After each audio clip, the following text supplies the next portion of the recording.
Bonjour à tous, c'est Ben. Aujourd'hui, je vais vous apprendre à créer un tableau d'amortissement en employant le mode de calcul linéaire. Si vous n'êtes pas comptable, pas d'inquiétude, je vais expliquer le principe général pour que ça soit compréhensible. Dans une prochaine vidéo, je parlerai du mode de calcul dégressif, alors abonnez-vous bien à la chaîne pour ne pas la rater. On va partir du cas suivant. On a acheté une machine pour 200 000 € et on compte l'amortir sur 10 ans.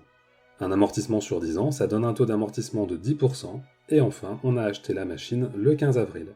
Bien, on va donc s'intéresser à un amortissement linéaire. Donc là, en gros, le principe, c'est que je provisionne chaque année la même chose, jusqu'à considérer que la machine vaut 0, au bout de 10 ans dans notre cas.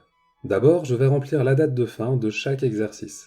Donc pour la première ligne, je vais utiliser une fonction date, égale date, j'ouvre la parenthèse, et pour l'année, je vais utiliser une fonction année, pour récupérer l'année de ma date d'achat, comme ceci.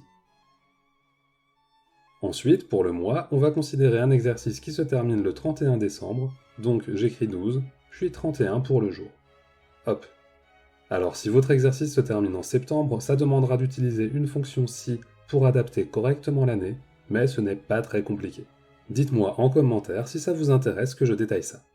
Bon, ensuite, pour la fin des exercices suivants, je vais utiliser une fonction mois décalé. Donc, égale mois décalé, et en premier argument, je vais prendre la date d'au-dessus, et je vais à chaque fois décaler de 12 mois. Voilà, j'étire, et c'est pas mal. Alors, on amortit la machine sur 10 ans, mais comme la première année n'est pas complète, on va avoir besoin de 11 années. La première et la dernière se compléteront pour représenter une année complète, vous allez voir. Alors, dans la deuxième colonne, c'est le rang de l'exercice. J'en aurai besoin plus tard, vous verrez. Là, je vais considérer que le premier, c'est 0, et ensuite 1, 2, 3, etc. Donc j'étire mon 0, et ici en bas, je vais demander à Excel d'incrémenter une série, nickel. Maintenant, on va calculer l'amortissement linéaire. Pour ça, on va employer la fonction amorlink pour amortissement linéaire cumulé. Alors, vous voyez que la fonction amorline existe aussi pour amortissement linéaire. Alors cette fonction amorline, on ne va pas s'en servir car elle ne sert pas à grand chose selon moi. En gros, elle va juste vous dire, ton immobilisation vaut 200 000 €, tu amortis sur 10 ans, bah ça fait 20 000 par an. Bon, je caricature un peu, mais en gros, j'irai plus vite en faisant moi-même la division.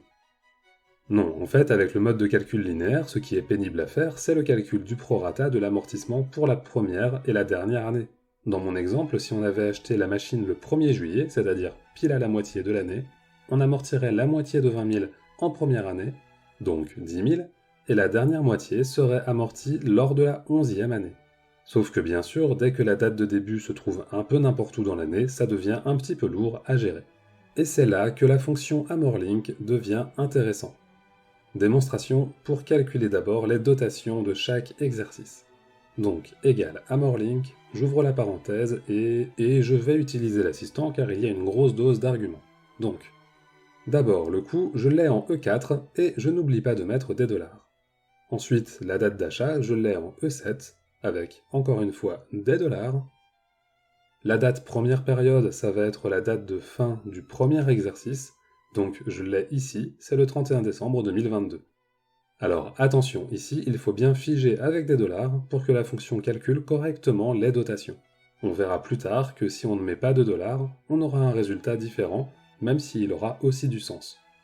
Bon, ensuite, la valeur résiduelle, on va prendre 0, mais si vous estimez que la machine vaudra encore quelque chose à la fin des 10 ans, c'est ici qu'on peut le renseigner. La périodicité, dans notre cas, ça va être le rang de l'exercice, donc je sélectionne cette cellule. Le taux, il est ici, c'est 10%. Attention, encore une fois, on n'oublie pas les dollars. Et enfin, la base, c'est la méthode à suivre pour le calcul du prorata. Moi, je vais mettre 4 pour la méthode européenne. Bon, c'est enfin terminé, je valide, et hop, je trouve 14 166 €. J'étire et je trouve bien 20 000 tous les ans, sauf la dernière année où j'ai 5 833, qui viennent compléter les 14 166 de la première année. Pas mal, non? Ensuite, on va pouvoir se servir de cette même formule d'une autre manière. Alors juste avant, si vous êtes toujours en train de regarder, c'est peut-être que vous auriez intérêt à vous abonner à la chaîne, et puis vous pouvez aussi laisser un petit pouce bleu pour m'encourager un petit peu, ça me fait toujours plaisir. Bon, maintenant, on va calculer les amortissements cumulés. Alors bien sûr, je pourrais faire la somme des montants qui se trouvent juste à côté, ligne après ligne, comme ceci. Mais si vous n'aviez pas calculé au préalable la dotation de chaque exercice, et que vous voulez seulement les amortissements cumulés, on peut de nouveau utiliser la fonction AmorLink en adaptant un peu les arguments. Voyons ça. De nouveau, j'écris égal AmorLink, et de nouveau, je vais utiliser l'assistant de fonction. Donc d'abord le coût en E4 avec les dollars. Ensuite, la date d'achat toujours avec les dollars, puis la date première période. Je la récupère de nouveau ici en B11, mais cette fois je n'utilise pas de dollars. De cette manière, à chaque fois, Excel va effectuer le calcul en cumulé. En valeur résiduelle, je vais toujours indiquer 0. Pour la périodicité, cette fois, je vais indiquer 0 en dur et je ne vais pas utiliser le rang de l'exercice.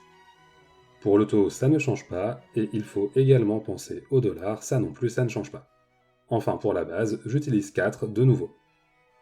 Je valide et j'étire, je retrouve le même résultat, directement cumulé. Bon, après ça, la valeur comptable, c'est facile, je fais simplement la différence entre le coût d'achat en E4, que je fige avec les dollars, et les amortissements cumulés. Hop! Et voilà, on a obtenu un tableau d'amortissement propre très facilement, sans se prendre la tête avec le calcul du prorata pour la première année. Je ferai dans les prochaines semaines une vidéo sur l'amortissement dégressif cette fois qui est un peu plus complexe, alors pensez bien à vous abonner à la chaîne, et vous pouvez aussi liker la vidéo si ça vous a intéressé. Enfin, activez bien la petite cloche pour être averti à chaque nouvelle publication. Ceci dit, je vous remercie d'avoir suivi la vidéo jusqu'au bout, et je vous dis à bientôt pour progresser ensemble dans Excel.